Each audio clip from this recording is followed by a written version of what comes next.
Tu cuisines déjà pour ta famille. Voici comment transformer cela en business rentable. Tu es certainement passionné de cuisine. Tout le monde te dit que tes plats sont délicieux. Que dirais-tu de transformer ce talent en une source de revenus stable? Beaucoup de grands entrepreneurs alimentaires ont commencé exactement comme toi, en cuisinant pour leur entourage avant de bâtir des entreprises florissantes. Voici comment passer de la cuisine familiale à un véritable business rentable. Bonjour à toi, j'espère que tu vas bien, j'espère que tu as la patate. Je suis Rita Aibo Kofi, experte en entrepreneuriat alimentaire et gestion des ressources humaines dans le domaine food. Donc, sur ma chaîne, tu vas entendre parler de business autour de la food industrie, de la culture ivoirienne. Je te fais partager ma culture ivoirienne et aussi des problématiques de la diaspora. Voilà. Donc, abonne-toi, c'est très important pour moi. Ça me donne du carburant pour te faire toujours des vidéos en espérant pouvoir t'aider dans tes projets. Alors, on va aller sur les différentes étapes. Je vais te citer ce que tu dois faire en 9 ou 10 étapes. Voilà. OK. Donc, d'abord, ce qu'on va te demander, c'est d'identifier ton produit ou ton concept phare. Tu vas devoir trouver ta spécialité. Quel plat ou quel concept culinaire te permet de te démarquer? Tu sais, il y a un truc là, quand tu fais, tout le monde te dit non, mais franchement, je veux ton chef et tout. Même tes copines, même si elles ne sont pas encore au niveau de te payer, elles veulent te donner l'argent du marché parce qu'il y a l'anniversaire de tel ou tel enfant pour que tu fasses le chef. Je ne sais pas si tu identifies. D'accord. Est-ce que c'est un plat traditionnel? Est-ce que c'est une pâtisserie? Est-ce que c'est une boisson spéciale comme le bissap? Voilà, le bissap, on se dit qu'il est assez banal, mais il y a des personnes qui arrivent vraiment à tirer leur épingle du jeu, même pour une boisson aussi simple. Par exemple, ça peut être le poulet braisé, des gâteaux. Je précise, le poulet braisé ivoirien. Ça peut être autre chose, hein. Ça peut être aussi n'importe quel poulet braisé portugais. Tu vois, ils ont leur poulet là. Je ne sais plus, j'ai oublié le nom. Voilà, le truc à la braise et tout ça. Ça peut être que, voilà, tu es d'origine ivoirienne ou autre. En tout cas, tu as envie de faire ton bon poulet braisé en fonction de ce que toi, tu as appris, ce que tu connais, ce que les gens aiment que tu fasses. Des gâteaux personnalisés, des repas diététiques aussi. Ah, on rigole bien, mais pour beaucoup de gens, genre moi qui essaie de maigrir chaque lundi, faire des repas diététiques, bonne chance, hein. Tu te retrouves à balancer plein de choses que tu t'étais promise de ne pas mettre. Donc, déjà, c'est une compétence. Donc, si tu fais des repas diététiques qui sont très bons, que ton entourage aime, tes amis, peu importe, dans un premier cercle, même si ce n'est pas des gens qui te payent, mais qui plébiscitent ta cuisine sur, on va dire, un domaine précis, c'est très bon. Donc, écoute les retours. Demande à ta famille, à tes amis, quels sont leurs plats préférés parmi tous ceux que tu cuisines. Maintenant, leur feedback peut t'aider à identifier ton produit star. Donc, ça, c'est déjà pour commencer parce que tu ne commences pas avec plein de choses. Ça va te disperser, ça va t'épuiser. OK? Et je suppose que tu as un boulot à côté. Pour le business de tout ce qui est business food, franchement, je vous encourage dans un premier temps, dans la première partie de votre business, à garder votre emploi parce que vous en aurez besoin, par exemple, pour financer le matériel ou peut-être, après, ça dépend de votre projet, que ce soit un food truck, que ce soit une conserverie, que ce soit un laboratoire de production, que ce soit une unité de production, peu importe, vous aurez besoin parce que vous pouvez tomber sur des banquiers qui ne croient pas en votre projet parce qu'ils ne connaissent pas. Vous pouvez tomber sur des proches qui n'ont pas spécialement envie de vous passer l'argent si vous comptez faire du love money. Il y a plein de choses qui peuvent arriver. Vaut mieux sécuriser. Même si vous étiez entrepreneur à temps plein et que vous avez un projet qui vous dépasse, il y a un financement. Rappelez-vous que Dieu vous a mis à disposition un financement qui ne dépend, entre guillemets, que de vous, c'est-à-dire en trouvant un boulot, ça peut être à temps partiel ou à temps plein, même à côté de votre business ou de votre emploi. Peu importe. Voilà, je veux dire qu'il faut préserver ce que les banquiers aiment les CDI. Voilà, tout le monde n'a pas besoin de crédit pour lancer son projet, hein, mais je dis que si c'est un lien, si pour ton projet tu as besoin, n'hésite pas à faire ça, ok? Donc, tu identifies d'abord même ton projet, ton produit phare, ce que les gens aiment chez toi, ce que tu es sûr à 1000% quand les gens ils mangent chez toi, ils ne vont pas s'en sortir indemne. C'est-à-dire, ça va finir par le jetage de fleurs. OK. Deuxième chose, on va commencer avec un petit budget. C'est très important. Plusieurs fois, personnellement, j'ai remercié Dieu de ne pas avoir les moyens pour les projets dans lesquels je me lançais. Parce qu'en testant au petit niveau, tu vois que soit ça ne te correspond pas, soit il y a telle erreur que tu aurais fait puisque dans ton projet initial, tu comptais faire comme ça. Mais finalement, le fait d'avoir découvert au petit niveau, tu vois qu'il y a une difficulté à contourner ou voilà, un piège, peu importe. Donc, commence doucement. Utilise un petit budget, utilise ta propre cuisine si c'est possible dans un premier temps. Ou aussi, tu peux aussi louer la cuisine d'un restaurant. Par exemple, un restaurant qui n'ouvre pas les samedis, les dimanches. Si toi, tu travailles par exemple et que c'est les samedis, dimanches, tu as besoin de faire ça, voilà. J'ai une amie qui travaille dans un restaurant à Bordeaux. Eux, ils n'ouvrent pas samedi, dimanche, hein. Donc, pour ceux qui se diraient, c'est quoi ce restaurant qui n'ouvre pas samedi, dimanche? Ça existe. Ils ouvrent que le midi, ils n'ouvrent pas les soirs. Voilà, ils sont à côté des bureaux et tout ça. OK.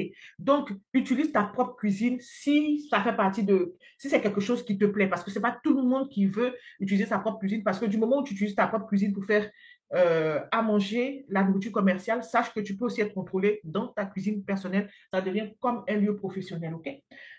Donc, il y a plusieurs façons de faire. Soit tu fais comme ça, soit il y a d'autres façons alternatives, mais ça ne peut pas te freiner, quels que soient tes moyens.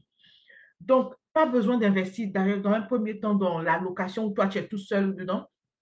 Utilise un espace personnel pour lancer ton activité. En vérité, ça peut être ta cuisine, mais il faut que tu suives mes vidéos pour voir comment organiser ta cuisine. Ça peut être aussi une pièce de ta maison que tu transformes totalement en ton espace de production. Et c'est possible. Et ça, c'est très bien. Voilà. Maintenant, si c'est dans ta cuisine même, il va falloir faire certains aménagements. On en parlera aussi. Et si c'est un endroit que tu transformes aussi, c'est possible. En tout cas, c'est moins prise de tête. On pourra en parler dans d'autres vidéos. OK, donc tu utilises ta propre cuisine dès un premier temps. On part au bas niveau. Tu achètes en petite quantité. Pour éviter les pertes, commence par des achats d'ingrédients selon les commandes reçues. Voilà. Faites très attention à ça. Ensuite, tu vas tout faire pour faire des économies sur les équipements. Tu vas, par exemple, utiliser les ustensiles que tu possèdes déjà. Parce qu'il y a des gens, quand ils veulent se rendre la tâche difficile, vont dire, bon, je vais aller acheter les casseroles sur M6 boutique en 8 fois, en 10 fois. C'est des casseroles qui permettent de faire ça, ça, ça, ça. Alors que tu es en mode test. Voilà. Donc, utilise des ustensiles que tu as déjà. Tu pourras investir dans du matériel professionnel un peu plus tard, une fois que ton activité aura grandi. Et d'ailleurs, même pour ceux qui courent pour aller acheter les casseroles, un peu comme les chefs, là, les casseroles, moi je dis casseroles, j'allais même dire marmite, mais en fait, c'est des casseroles, tu vois, comme les grands chefs, là, euh, euh, en aluminium, je ne sais pas quoi, en inox, je ne sais pas si c'est en inox ou en aluminium, je ne me rappelle plus. Après, ça crame vite aussi tes trucs. Donc, après, ça dépend de comment tu vois ça. Voilà. Ça peut être bien aussi de prendre des choses avec le fond anti-adhésif. Voilà. On n'a pas besoin de. Tu ne fais pas dans une démonstration. OK. Ensuite, en troisième étape, tu vas devoir respecter les normes légales et d'hygiène. Donc, tu vas devoir te déclarer. Bon, même en travaillant depuis chez toi, tu dois déclarer ton activité pour être en règle. Ça, il faut que tu le saches. Donc, renseigne-toi sur les démarches dans ton pays.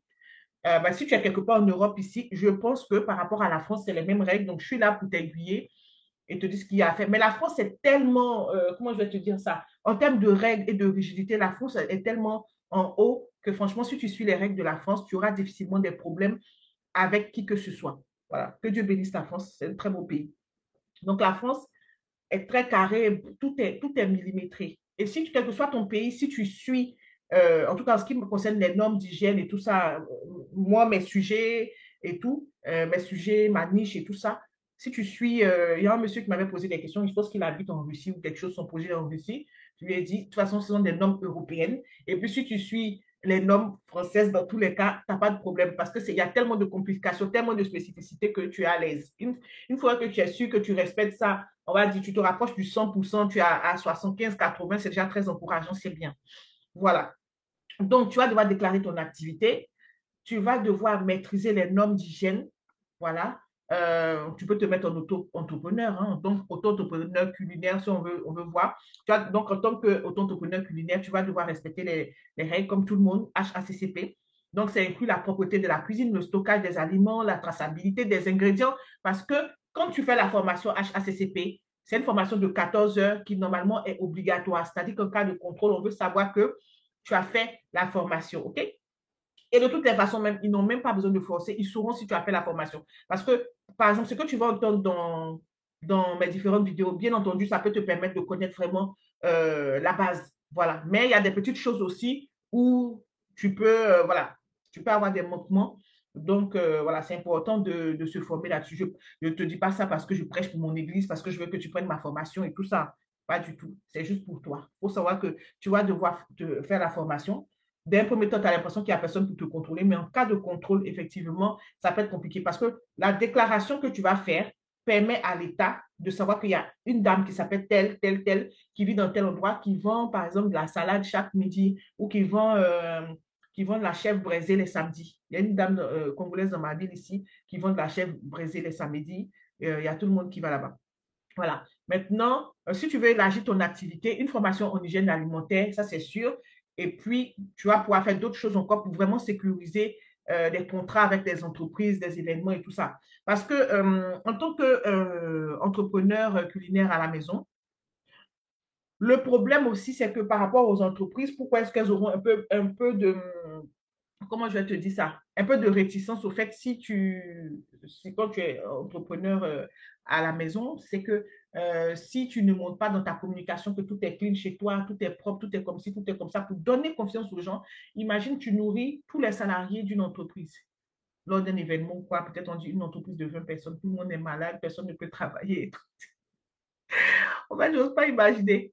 Mais dans tous les cas, normalement, tu vas prendre une assurance. Donc, je dis ça, c'est plus pour rigoler. De toute façon, le client n'a pas besoin de savoir où tu es, hein. Et si tu fais bien les choses, le client ne saura même pas c'est où ton adresse, c'est où l'adresse de ton entreprise parce que tu ne vas pas mettre.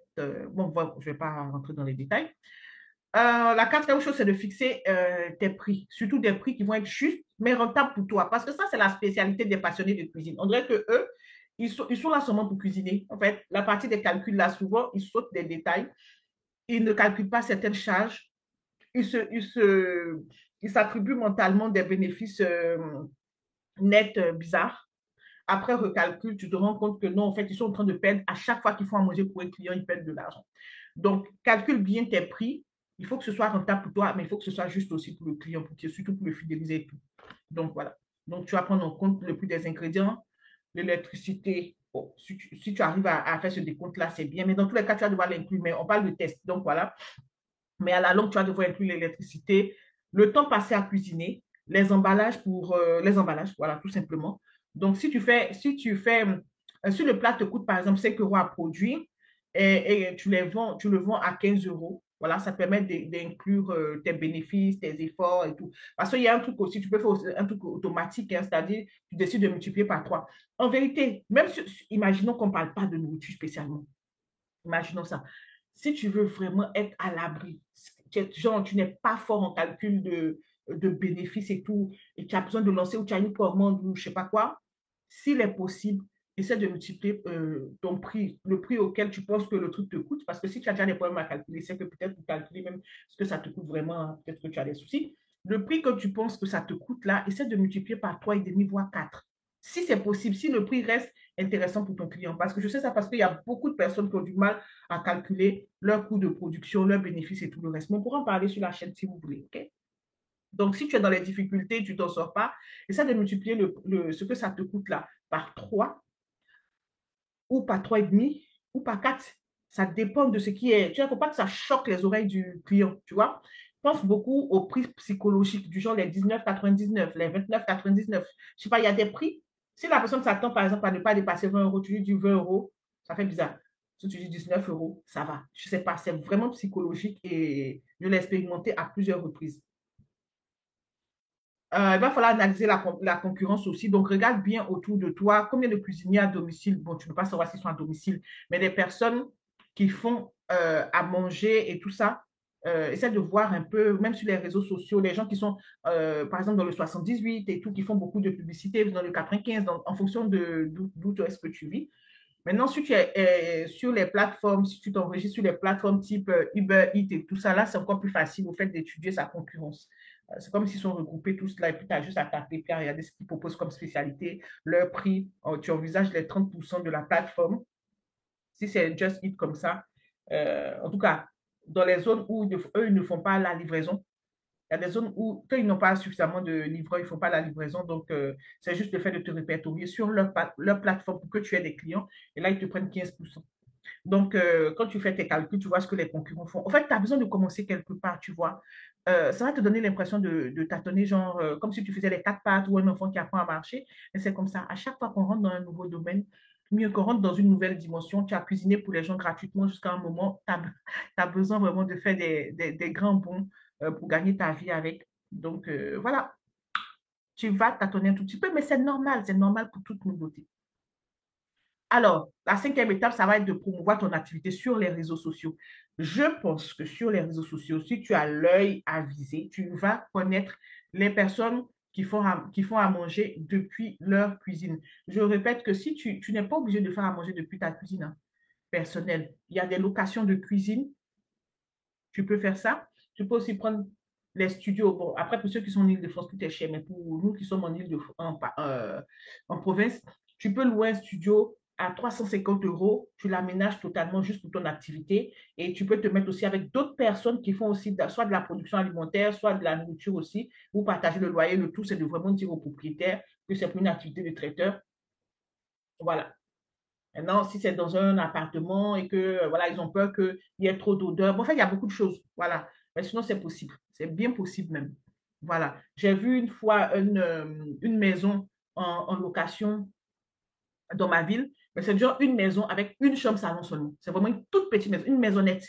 Portail, tout bien. C'était à 450 ou 500 euros, tu vois. Là, franchement, deux fous d'entrepreneurs qui, initialement, par exemple, voulaient cuisiner depuis chez eux à la maison, quoi, peuvent se mettre ensemble et puis prendre ce coin-là et puis voilà, faire leur production et tout. Bon, faire à la maison, ce n'est pas une obligation. Si tu veux vraiment faire à la maison, tu peux faire à la maison pour commencer. Mais après, voilà, si je décourage personne, hein, voilà. Parce que faire à la maison, c'est bien, mais il faut savoir que tu es aussi soumis à toutes les règles comme tout le monde, donc règles d'hygiène, inspection possible. Euh, Qu'est-ce qui prouve que, voilà, après, en fonction de ton chiffre d'affaires aussi, si tu carbues bien aussi, pourquoi ne pas avoir aussi l'inspection du travail? Parce qu'on sait bien que tu ne peux pas faire tout ça tout seul. Donc, tant qu'à faire, tu te professionnalises en même temps. Mais ce n'est pas un problème. J'ai moi-même une formation pour apprendre aux personnes à lancer leur business food en 30 jours depuis chez elles à la maison, mais aussi en prenant des solutions alternatives à la maison. C'est très important. OK. Donc, maintenant que tu sais que tu dois faire ta promotion sur les réseaux sociaux, n'oublie pas, hein, que ce soit Instagram, Facebook, TikTok, il faut que tu utilises les hashtags. Moi, j'ai du mal avec les hashtags. Je ne sais pas pourquoi ça me gonfle, mais c'est très important. Je vois la différence quand on utilise et quand on n'utilise pas. Demande des avis à tes premiers clients, à la famille, les amis, des gens qui ont vraiment mangé ta nourriture, qu'ils aient payé ou pas. Ce n'est pas un mensonge. Même si ce n'est pas des gens qui ont payé, mais tu as fait gratuitement, ils ont mangé ta nourriture, c'était bon. Bon, j'imagine que sinon tu n'aurais pas demandé à ces personnes-là. Tu peux leur demander de te mettre un avis sur les réseaux sociaux, tu vois. Voilà, donc ce n'est pas tellement la question de notion d'argent, mais si tu as, pour ne pas faire de mensonges, il faut vraiment que, bon, ça après, chacun voit comme il veut. Mais je me dis, pour pas que ce soit un mensonge, la personne même peut faire une photo à son plat, c'est toujours intéressant. Après aussi, toujours dans la partie réseaux sociaux, tu peux aussi partager tes vidéos, montrer les coulisses de ta cuisine. Mais si tu fais ça, tu vas casser la baraque. C'est-à-dire si tu montres les coulisses de ta cuisine personnelle dans laquelle tu fais à manger, pour ceux qui le font dans leur cuisine personnelle, et dans ta cuisine aménagée, si tu as aménagé une salle pour ça, ou dans l'appartement que tu auras loué pour mettre aux normes d'une vraie cuisine professionnelle, ça va être très bien, ça va vraiment rassurer plein de gens. Donc, c'est que tout bénéfice pour toi. Donc, la sixième étape, c'est de proposer des services attractifs. Par exemple, la livraison. Tu vas mettre en place un service de livraison pour rendre les plats accessibles à plus de clients. Donc, soit tu procèdes par des livreurs indépendants. Bon, moi, je sais qu'il y a des livreurs indépendants qui prennent dans les 4 à 5 euros par plat. Maintenant, si tu passes par les plateformes, comme je te disais, Just Eat, c'est 15% parce qu'en général, il leur arrive plein de fois de ne pas avoir de livreur. Non, euh, oui, c'est ça, Just Eat. Uber Eats, ils ont toujours des livreurs. Donc, eux, c'est 30%. Donc, mais il y a des livreurs aussi indépendants. Donc, à toi de voir. Tu peux faire des commandes spéciales aussi, proposer des menus personnalisés pour des événements comme les anniversaires, les mariages, les soirées privées. Et là, bizarrement, pour tout ce qui est anniversaire, surtout pour celles qui font de la pâtisserie et tout, les gâteaux d'anniversaire qui sortent de l'ordinaire, style pâte patrouille, les trucs des enfants, là, sur les groupes Facebook, euh, les groupes Facebook de vente de ta ville ou des villes voisines, tu vas trouver plein de clients. Euh, des abonnements repas aussi. Tu peux faire une offre de formule par semaine où les clients reçoivent leur plat préféré. sans avoir à commander à chaque fois. C'est-à-dire, soit ils te payent par semaine, soit ils te payent par mois, disons par mois, comme ça, non. Parce que les gens avec les registres de paiement, bon, voilà. Il vaut mieux que les gens te payent par mois, par exemple, et le nombre de repas défini. Si tu dois leur donner de la nourriture, des plats pour 5 jours, combien de fois tu leur livres. Si c'est 2 fois, si c'est une fois, tu donnes en même temps tout le paquet. Voilà, c'est à définir, mais tu peux très largement faire un abonnement, même si tu n'as pas beaucoup de clients, ça te permet de te tester et puis voilà. Et puis d'avoir des avis, de faire grandir ton business, de connaître les failles, de connaître ce qui te fatigue, ce qui t'encourage. Est-ce que tu le fais à grande échelle ou pas? OK. Septième étape, tu vas chercher à élargir ton audience avec des partenariats si c'est possible. Voilà, parce que aussi, donc tu vas faire des collaborations locales si c'est possible, proposer tes services à des épiceries. Bon, il y a des épiceries, quand tu vas les voir, ils vont te dire oui. Après, ils balancent tes flyers n'importe où. Après, tu viens retrouver ça par terre. Les gens sont en train de marcher dessus. Dans les épiceries, les cafés, voilà. En tout cas, tu peux vendre tes plats. Voilà. Il faut vraiment penser aux collaborations locales. Maintenant, tu vois que pour dire à quelqu'un que pour proposer à quelqu'un une collaboration, les personnes chéchiteuses vont te demander si tu as la formation HACCP.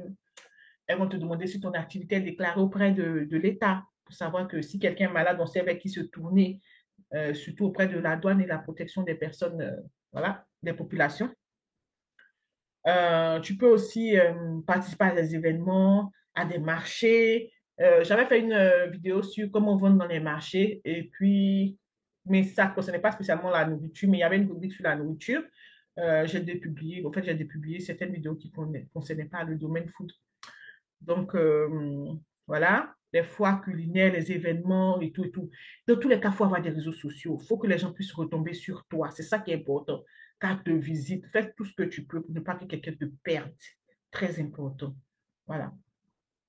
Donc, quand je dis ça, ça parle aussi de tes contenants et tout. Même si c'est quelque chose qui ressemble à un... Alors, j'ai commencé à quelle heure là?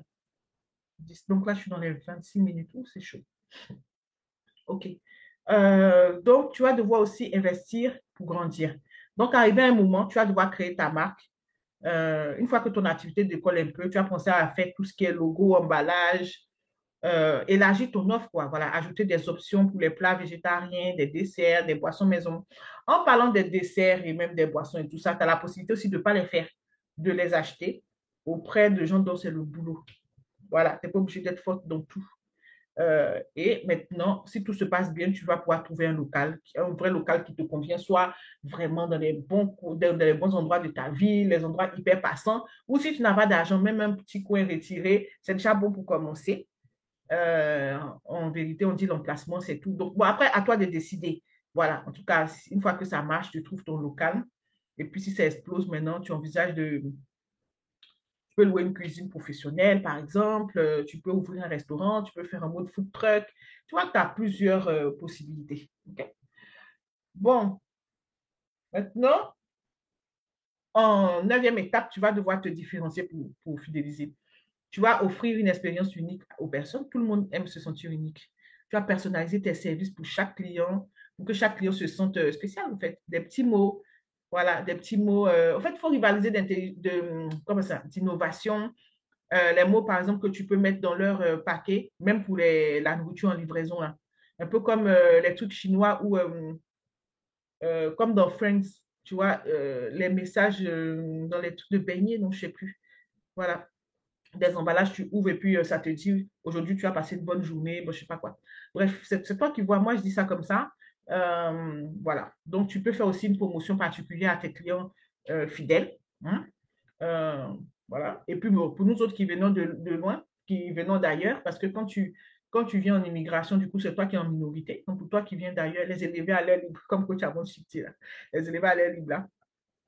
Tu peux décider de mettre en avant tes racines. Donc tu cuisines par exemple des plats, je ne sais pas moi, si tu es béninoise, je ne sais pas, peu importe ta nationalité, imaginons que tu veux mettre ça en avant. Euh, voilà. Donc ça raconte une histoire. OK. Il faut que tu accompagnes ça d'un vrai storytelling et puis bon, ça va passer crème parce qu'il y a des gens aussi qui ont peur de manger ce qu'ils ne connaissent pas. Donc après, à toi maintenant d'avoir la bouche, de savoir convaincre, de pousser les gens à vouloir goûter. Voilà. Maintenant aussi, tu peux t'amuser. On parle de la fidélisation. Donc, tu peux t'amuser aussi à vouloir innover. Une petite touche moderne à des recettes traditionnelles que tu maîtrises déjà très bien pour attirer une clientèle variée. OK?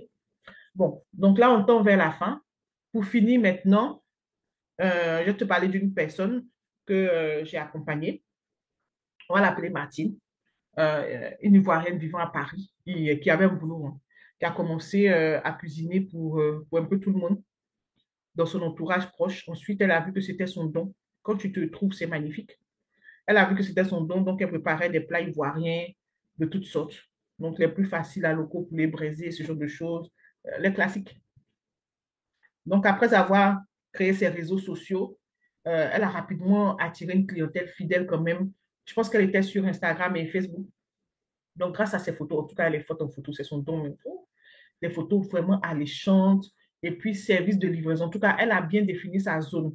Donc, dans tous les cas, elle livre. Et elle a un bon partenariat avec un livreur. Je ne me rappelle plus combien il lui prenait. C'est pas 5 euros. Je pense que c'est 5 euros par plat. Quelque chose comme ça. Bon, en tout cas, avec elle, il n'y a pas histoire de non, le livret n'est pas disponible et tout ça. Donc, ça a tellement dopé son chiffre d'affaires.